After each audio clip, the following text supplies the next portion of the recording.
Verdade, né? Nós vamos considerar a noite. Muito bom a gente estar na presença do nosso Deus. Agora vamos meditar na palavra dele. Vamos orar juntos, vamos? Vamos.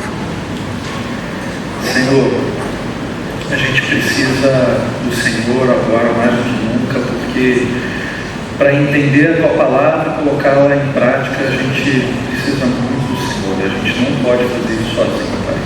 Assim como tantas outras coisas importantes na nossa vida, a gente precisa do Senhor. A gente não tem como fazer isso sozinho. Então, nessa hora, a gente pede que o Senhor afaste de nós as distrações. Amém. O Senhor afaste de nós os maus pensamentos. E nessa hora a gente esteja totalmente voltado para o Senhor, Pai, para compreender a tua palavra, para que o nosso coração esteja cheio da tua palavra, cheio da tua vontade, que o nosso ser esteja cheio da tua presença, e assim a gente faça exatamente como o Senhor tem mandado. Que a gente siga o exemplo de Jesus Cristo, que em tudo obedeceu, Pai. Que a gente seja assim, em nome de Jesus. Amém. A mesma coisa que eu suspeito que algumas pessoas sim. Quando a gente fica firme na leitura da palavra, quando a gente mergulha na leitura da palavra, a nossa mente, o nosso coração fica cheio de ideias também, né? Fica borbulhando. Então tudo que a gente olha ao nosso redor, a gente começa a fazer paralelos com o que a gente está lendo. Isso acontece não só com a leitura bíblica, isso acontece com outras coisas que a gente vê, que a gente assiste, seja um filme, seja uma série, né? A gente quer aplicar aquilo que a gente está vendo a tudo que está acontecendo ao nosso redor. Só que de uma maneira muito especial, a palavra de Deus, ela é alimento para nós e tem uma aplicação direta a cada coisa que a gente avalia na nossa vida. E não é diferente com cada um de vocês, assim imagino. Mas eu estava numa dessas viagens aí, né, lendo a Bíblia e fazendo diversos paralelos com coisas na cultura. E aí eu estava reparando como há diversas séries, filmes, livros, até perfis no YouTube ou nas mídias sociais de pessoas que desejam as coisas do Evangelho, mas não sabem identificar. As ideias para dizer o que seria um mundo perfeito, como é que a gente vai tornar esse mundo perfeito, acabar com todo o sofrimento. Talvez eu esteja também não só sobre os efeitos da leitura bíblica, mas sobre os efeitos do nosso final de semana de treinamento mais recente, em que a gente viu muito isso quando a gente estava falando sobre cosmovisão. Então a gente não só estava examinando os fundamentos da cosmovisão cristã, os fundamentos bíblicos, os fundamentos da teologia reformada enquanto cosmovisão cristã, mas a gente estava examinando como acontece esse diálogo com a cultura também. Em especial no capítulo 6 de João, em que os discípulos de Jesus, quando são confrontados pela realidade do Evangelho, pelas coisas espirituais que Jesus estava contando, eles se sentem tão impactados e sentem-se tão mexidos nas suas próprias opiniões, nos seus posicionamentos egoístas, que eles se afastam, eles desistem, eles abandonam a Jesus. Eles dizem, essas palavras são muito duras para nós.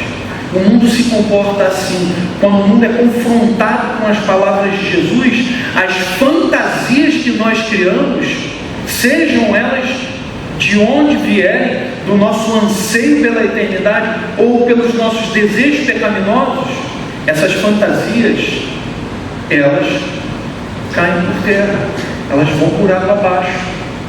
E aí a realidade que Jesus nos apresenta, a realidade espiritual, acaba parecendo muito dura, mas nós veremos que aqueles que ouvem a voz de Jesus são chamados de Deus. Amém. Ele revela uma realidade profundamente espiritual, mas muitas pessoas ao seu redor não compreendem muito bem. Alguns permanecem, mas outros vão se embora. E a meditação hoje é que nenhum de nós vá embora, mas que a gente permaneça em Jesus. Amém. Porque somente Jesus tem a chave para a vida eterna. Amém. Amém? Amém. Muito bom. Jesus, nesse capítulo 6, ele começa com a multiplicação dos pães e dos peixes. Se você acompanhar aí na sua Bíblia, você vai ver como isso é narrado. E você, claro, se está em dia com a sua leitura bíblica, você já passou por esse capítulo cerca de 4 dias atrás, mais ou menos, não é isso? Então hoje é capítulo 10, então capítulo 6 foi uns 4 dias atrás. Então aqui no início do capítulo 6 trata-se da narrativa de João do Sermão do Monte. Jesus ele atravessa o mar da Galileia, muitas pessoas iam atrás dele porque tinham visto os sinais. Se você se lembrar, você vai lembrar que no capítulo 2 de João aparece o primeiro milagre de Jesus, que foi nas bodas de Caná. Ele transforma água em vinho, e aí naquele casamento, quando Jesus opera um milagre, é que a festa começa. O vinho bom é que foi distribuído, o vinho que foi transformado através da água por meio de Jesus Cristo, a comida que o Filho do Homem, isto é, Jesus Cristo, daria a eles. A gente vai ver isso em João 6, 25 a 27. Então a multidão pergunta para Jesus: como é que nós vamos fazer esse trabalho, Senhor? Como é que a gente vai fazer as obras de Deus? E aí Jesus diz: a obra de Deus é esta, que creiam naquele que foi enviado por Ele. E aí eles continuam perguntando: mas cadê, Senhor, os sinais? Como se eles já não tivessem visto sinais suficientes. Eles perguntam e fazem uma comparação de Jesus com Moisés: quais são os teus feitos, Senhor? E eles replicam: nossos pais comeram o maná no deserto. Deus deu a eles o pão do céu. E aí, Senhor, cadê os seus sinais? Jesus vai explicar: ó, não foi Moisés. Ele não cita Moisés, mas ele está falando: ó, foi Deus quem deu o pão do céu.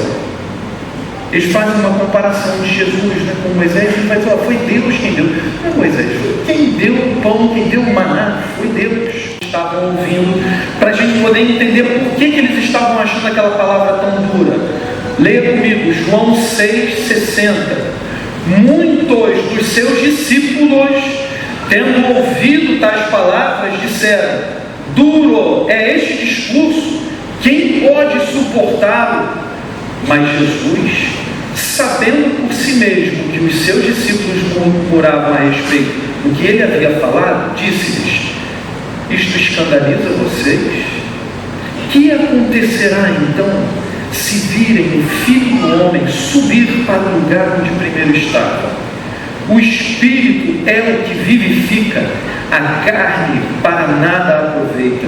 As palavras que eu lhes tenho falado são Espírito e são vida, mas há descrentes entre vocês. Ora, Jesus sabia desde o princípio quais eram os que não criam e quem iria traí-lo.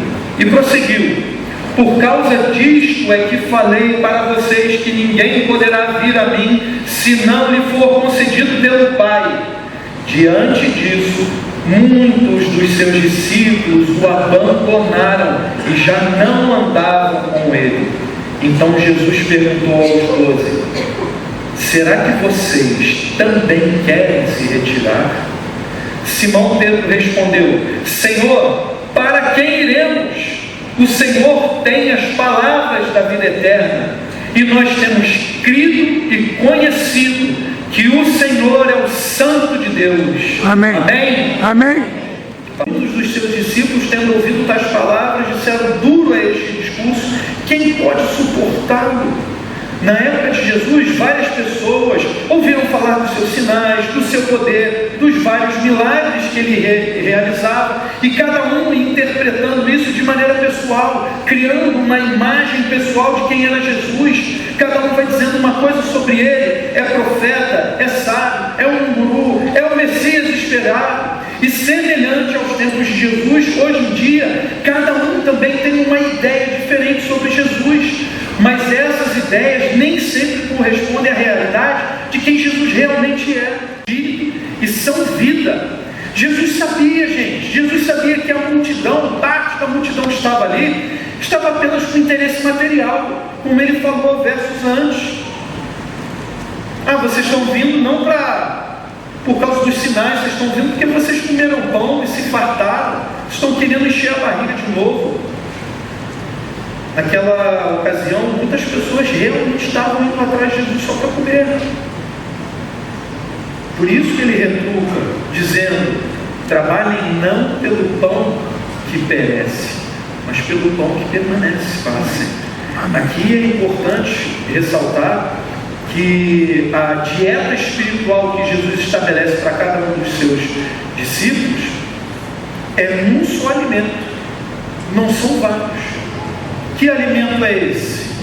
Que alimento é esse que Jesus regula? Qual é a dieta que Jesus passa para cada um dos seus discípulos? Qual é, gente? Fala para mim. Fala, gente. Não é uma pergunta retórica, eu quero ouvir todo mundo dizendo. Qual é a dieta de Jesus? Qual é? É a palavra. É Ele mesmo, é Jesus. Fala para mim, a dieta de Jesus é Ele mesmo. Jesus, Ele é o pão da vida, Ele é o pão do céu. Não há outro alimento para nós. Então Jesus perguntou aos 12: será que vocês também querem se retirar? Simão Pedro respondeu: Senhor, para quem iremos? Para quem iremos? O Senhor tem as palavras da vida eterna, e nós temos crido e conhecido que o Senhor é o Santo de Deus. Gente, vocês conhecem Pedro, não conhecem? Sim. Quantas vezes ele não tomou a bronca de Jesus? Quantas vezes, Pedro vacilou, titubeou, caminhou sobre as águas, deu uma vacilada e caiu. Jesus resgata ele. Jesus fala: para trás de mim, Satanás. Por causa daquilo que ele estava falando, não estava confiando em Deus. Mas neste momento, Pedro sequer nega Jesus. Pedro tem uma resposta na ponta da língua, e foi dito através do Espírito Santo aqui na vida dele. Foi uma coisa incrível. Vocês não querem ir embora também, não? Vocês não querem ir embora? Quando a gente lê o Evangelho, a gente lê com tanto respeito, com tanta reverência a Jesus, que a gente pensa Jesus falando sempre de maneira solene, E vocês não querem também ir embora? Eu faço um exercício ao ler os Evangelhos. Às vezes eu vejo Jesus, tento ouvi-lo de maneira mais natural, e aquela multidão fala: vocês estão vindo cá só porque vocês comeram pão, aí vocês estão querendo ir só comer, não querem ensinar. Aliás, Pedro respondendo a Jesus: Senhor, para quem iremos? O Senhor tem as palavras de vida eterna. Só o Senhor tem as palavras de vida eterna, e nós temos crido e reconhecido que o Senhor é o Santo de Deus. Por que você vai ficar procurando outro caminho? Por que você vai ficar procurando qualquer outra solução? Somente Jesus é o caminho. Assim: aquele que vier a mim, de modo algum lançarei fora. No verso 37, João 6. Aquele que vier a mim, de modo algum o lançarei fora. Jesus ainda diz mais no texto que a gente leu hoje, no capítulo 10 de João. Ele diz assim, no verso 24: então os judeus o rodearam e disseram: até quando você nos deixará nesse suspense? Se você é o Cristo, diga francamente. Jesus respondeu: já falei, mas vocês não acreditam. As obras que eu faço em nome do meu Pai dão testemunho de mim, mas vocês não creem, porque não são das minhas ovelhas. As minhas ovelhas ouvem a minha voz, eu as conheço e elas me seguem. Eu lhes dou a vida eterna, jamais perecerão, e ninguém as arrebatará da minha mão. Ou seja, ninguém vai nos tirar da mão de Jesus. De nada temos necessidade, nenhum outro ensino, nenhuma outra palavra a não ser a de Jesus, Pai. E tudo que nós queremos é estarmos, andarmos cheios da Tua palavra, cheios da Tua presença, ó Senhor Jesus. Então faz nessa hora, aqui nessa igreja, Senhor, faz com que todos nós estejamos cheios do Teu Santo Espírito. Amém. Para que a gente leve a palavra da vida eterna, para que a gente anuncie o pão da vida, o pão do céu, Pai, a alimentar aqueles que vivem com fome e sede, mas que não entenderam ainda que a fome e sede que eles têm é fome e sede de Jesus, fome e sede de Deus, Pai. Usa a nossa vida assim, em nome de Jesus. Amém. Amém.